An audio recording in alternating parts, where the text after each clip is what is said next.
Hi, welcome back to my channel, Sabrina Osman.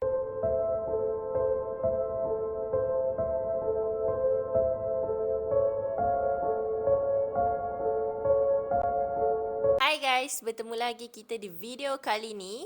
Dan kali ni aku akan ceritakan tentang badi mayat. Aku sangat pasti mesti ada di antara korang yang tahu badi mayat.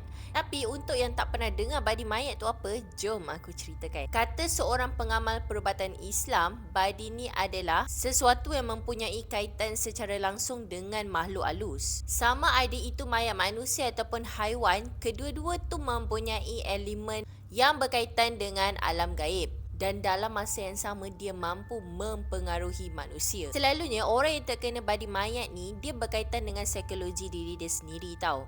Sama ada dia ni seorang yang lemah semangat ataupun dia mengalami ketakutan yang sangat melampau, memang takut sangat-sangat sampai bawa trauma. Selalunya orang-orang ni adalah macam kanak-kanak ke ataupun perempuan ke, tapi lelaki pun ada yang macam tu juga.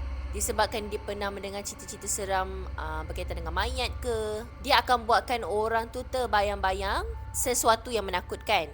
Dan orang yang macam ni dia boleh dirawat dari sudut psikologi. Ada orang percaya mayat ni dia mempunyai kaitan dengan makhluk halus tau.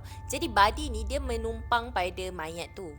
Dan disebab tu bila orang tu lemah semangat ataupun mengalami ketakutan yang melampau, jadi badi mayat ni boleh terkena pada orang yang melihat tu. Ciri-ciri orang yang terkena badi mayat ni, badan dia rasa sangat-sangat panas. Lepas tu dia susah sangat nak tidur malam. Lepas tu dia suka bercakap seorang-seorang tau. Dan kadang-kadang meracau.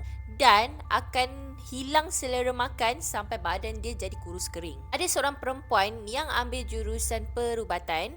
Nama dia Diana, bukan nama sebenar. Dia ni baik dengan satu profesor ni tau. Dan profesor ni pensyarah bahagian anatomi. Masa Diana ni berada di tahun 1 sekolah perubatan. Dan yang bagusnya disebabkan Diana ni baik dengan profesor ni, bila-bila profesor ni dia nak belah mayat kan, dia akan panggil Diana ni sekali untuk sama-sama join dia. Dekat dalam muzium anatomi ada satu tempat tersembunyi dekat bahagian belakang. Kat situ memang tempat-tempat diorang simpan mayat. Mayat-mayat tu disusun dalam satu tempat tau. Mostly mayat-mayat tu adalah mayat-mayat yang tak dituntut. Pada satu hari tu, profesor tu message Diana. Dia cakap dia nak belah satu mayat ni pada petang tu. Diana ni dia sangat excited sebabnya bahagian yang nak dibelah tu adalah bahagian otak.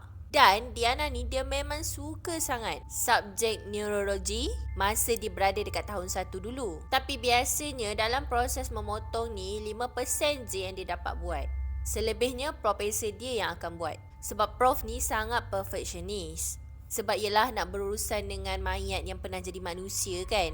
Pemotongan tu perlu dilakukan dengan berhati-hati dan penuh teliti. Jadi Diana pun sampailah dekat bilik penyimpanan mayat-mayat. Masa dekat situ ada satu bau, umpama bau klorok yang betul-betul kuat walaupun Diana ni dah pakai mask. Profesor minta tolong dengan Diana untuk memindahkan satu badan ke atas meja.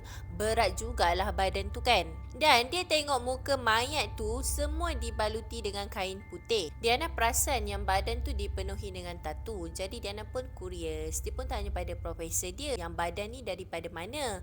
Dan profesor dia pun jawablah yang badan ni daripada Pulau Pinang.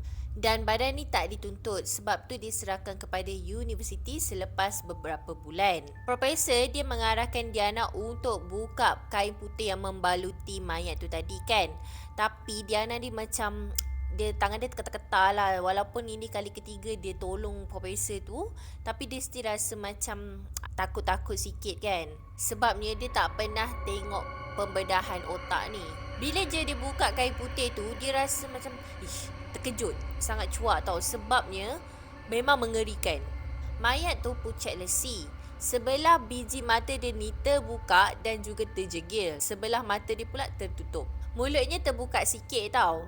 Dan nampaklah gigi dia yang berwarna kuning tu disebabkan perebutan.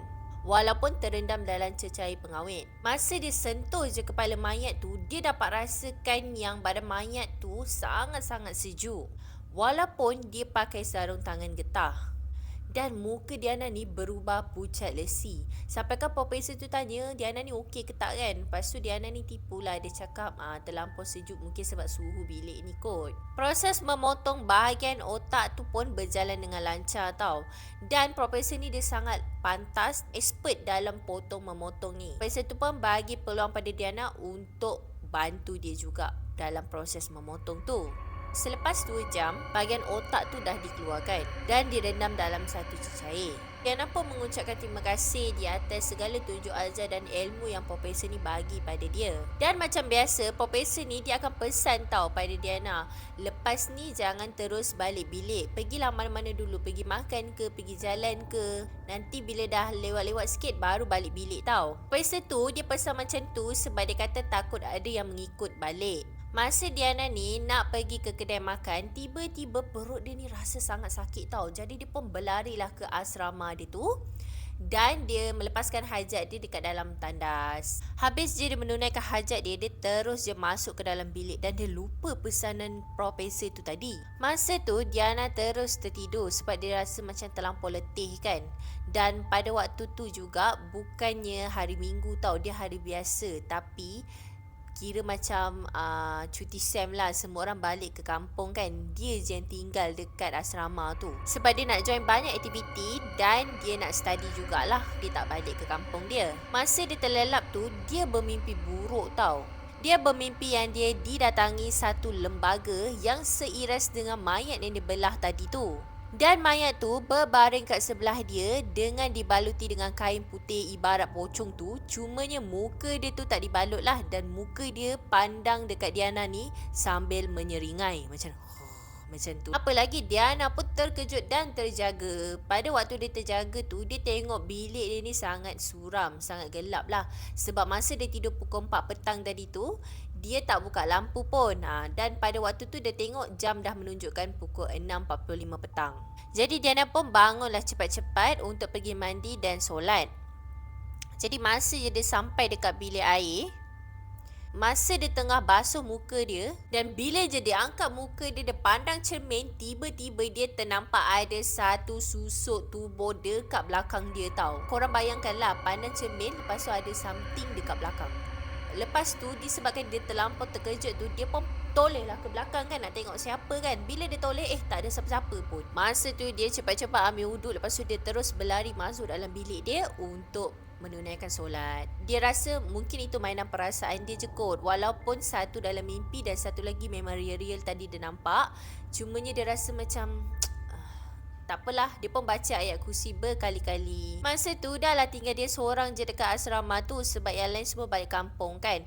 Dan dia pun rasa macam takut jugalah kalau tiba-tiba makhluk tu munculkan diri dia kan. Masa dia nak baring dekat atas katil dia, masa tu dia tengah tengok dinding. Lepas tu bila dia toleh je ke kanan, dia terkejut sebab dia ternampak ada satu susuk tubuh berdiri dekat tepi katil dia. Dan masa dia nak pandang dekat muka dia tu betul-betul, terus dia menyeringai macam lepas tu dia mengeluarkan bunyi seakan-akan bunyi pemotong elektrik yang digunakan masa memotong tengkorak mayat tadi tu. Dan dia berasa sangat-sangat terkejut dan dia pun tutuplah mata dia tu sampailah dia tersentak dan dia terjaga daripada tidur dia bila azan subuh. Rupanya tadi dia bermimpi lagi. Dia rasa macam mimpi dia tu betul-betul real tau. Masuk je hari yang ketiga, dia tak boleh tidur. Jadi bila dia berjalan, bila dia bangun, lepas tu dia berjalan, dia pergi dekat macam tempat-tempat gelap-gelap sikit kan. Lepas tu mulalah dia nampak kelibat tu melintas ke sana ke sini dengan pandangan sisi mata dia tu. Masa dia terlelap, tiba-tiba dia rasa macam bahu kiri dia ni disentuh. Dan kemudian terdengar bunyi nafas ibarat nafas anjing yang lidahnya terjelim macam macam tu. Memang sangat menakutkan. Dan Diana ni dia buat keputusan untuk jumpa dengan senior dia. Dan senior dia suruh dia jumpa dengan pakar sekretari.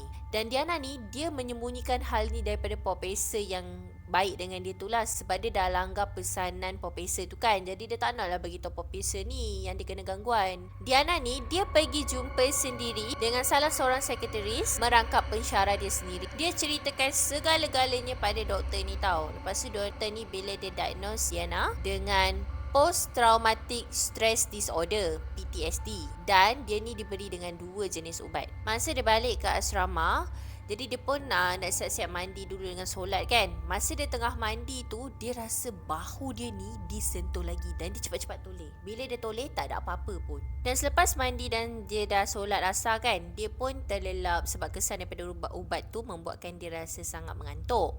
Lepas tu dia pun tertidur. Bila dia tertidur, dia ternampak lagi ada satu susuk lembaga lelaki yang merenung ke arah dia dengan badan penuh tatu, betul-betul berdiri dekat sebelah katil dia. Sekali lagi, bila dia tatap muka lelaki tu pucat tau, dan sebelah mata dia ni terbuka dan sebelah mata dia lagi tertutup, sambil mulut dia tu terbuka dan menampakkan gigi dia yang berkarat. Masa tu dia ni tak boleh buat apa-apa tau. Dia memang kaku gitulah kan, tak boleh nak bergerak, tak boleh nak apa.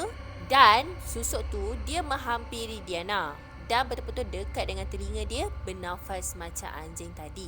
Bila je azan maghrib berkumandang, barulah dia boleh terjaga. Dan sepanjang malam Diana tak tidur sebab dia terlampau takut kan. Jadi bila otak dia letih, dia rasa okay, that's it. Memang dia terpaksa call balik profesor dia tu untuk ceritakan apa yang dah berlaku.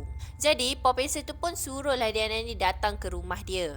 Bila je Diana sampai dekat rumah profesor tu, dia pun ceritakanlah satu persatu apa yang dah berlaku. Mula-mula dia cubalah juga berdalih kan. Dia macam dia tak nak cakap lah yang dia terus balik ke bilik kan. Dia cakap lah dia adalah singgah ke tempat ni, bla bla bla bla. Tapi lama-lama selepas tu, dia mengaku jugalah yang sebenarnya selepas dia balik daripada tempat tu, dia terus masuk ke dalam bilik dia. Tapi tadi masa dia sampai dekat rumah profesor tu, dia nampak profesor ni masih lagi tengah bercakap dalam telefon. Dan lepas je profesor ni letak telefon, dia pun cakap dengan Diana yang Diana ni tak perlu risau lah sebab dia dah call ustaz. Lepas je isteri profesor tu menghidangkan air kopi, Diana terus tanya pada profesor tu, Prof, kenapa saya ni teruk sangat kena kacau? Inilah yang dipanggil badi mayat. Mungkin ada kena-mengena dengan psikologi awak, tapi mungkin juga ada kena-mengena dengan benda yang menumpang dekat bilik mayat tu ikut awak balik. Jadi kalau benda tu betul-betul ikut saya balik, macam mana Prof? Jadi profesor ni pun katalah, kita tunggu dulu ustaz yang saya call tu datang ya untuk rawat awak. Sebab sebelum ni pun ada juga salah satu student master bahagian anatomi ni lah, dia pun terkena benda yang sama Diana ni terkena. Dan disebabkan kejadian tu lah profesor ni kenal dengan ustaz yang dia call tadi tu. Lepas tu Diana pun tanya pada profesor tu, macam mana kita nak bezakan sama ada ini kes kena treat dengan sekretaris ataupun kena ubat dengan ustaz. Biasanya profesor ni dia akan suruh orang tu jumpa pakai sekretaris dulu. Kalau dah makan ubat tapi still lagi ada gangguan tu, barulah dia sarankan jumpa dengan ustaz. Dan selepas tu Diana pun mendiamkan diri. Sebabnya salah dia jugalah sebab dia tak ikut kata prof tu kan. Dan selepas 40 minit, ustaz tu pun sampai. Jadi Diana ni pun menceritakanlah satu persatu apa yang dah jadi pada diri dia.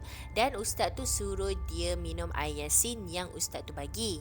Selepas tu, ustaz pun bertanyakan soalan demi soalan sambil mulut dia terkumat-kamit membaca surah-surah dan ayat-ayat Al-Quran, surah Yasin dan juga surah Al-Falaq. Dan ustaz pun memberi pesanan jangan tidur selepas waktu asar dan amalkan baca ayat kursi dan ayat 3 kul, dan kalau boleh sebelum tidur tu ambil uduk dulu. Dan selepas dia mengamalkan apa yang ustaz tu pesan dan dia juga selalu membaca ayat Al-Quran, gangguan-gangguan tu dah pun tak ada. Semakin lama beransur hilang. Tak adalah macam sekaligus gangguan tu dah tak ada terus, tapi bukan masa lah, hilang sedikit demi sedikit. Dan selepas 2 minggu gangguan tu tak ada terus. Masa dia datang untuk follow up dengan doktor sekretaris dia, doktor tu pun menghentikan ubat dia perlahan-lahan. Sampailah 1 bulan setengah tu, dia langsung tak perlukan lagi ubat tu.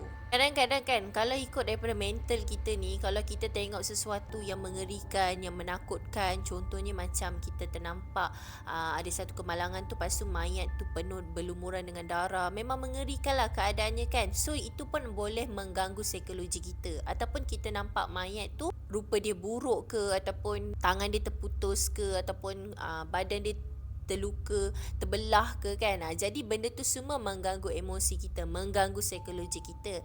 Tapi dalam waktu yang sama juga, kadang-kadang disebabkan tu jugalah bila kita terlampau takut ataupun lemah semangat, sebab itulah ada gangguan-gangguan yang ikut kita balik. Sebabnya batin kita terlampau lemah. Jadi korang kalau dalam keadaan macam tu, macam kita ternampak sesuatu yang mengerikan ke, ataupun kita baru lepas balik daripada kubur ke, lepas balik tu singgahlah mana-mana dulu sebelum balik rumah dan amalkanlah ayat-ayat pelindung diri macam ayat kursi ke, ayat 3 kul ke.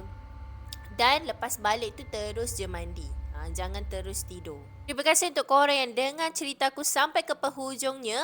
Dan harap korang enjoy dengan cerita kali ni. Kita akan jumpa di video akan datang. Jangan lupa subscribe, like dan komen video aku. Kalau korang ada cerita pengalaman korang sendiri yang korang nak aku ceritakan semula, korang boleh emailkan dekat email ni ya.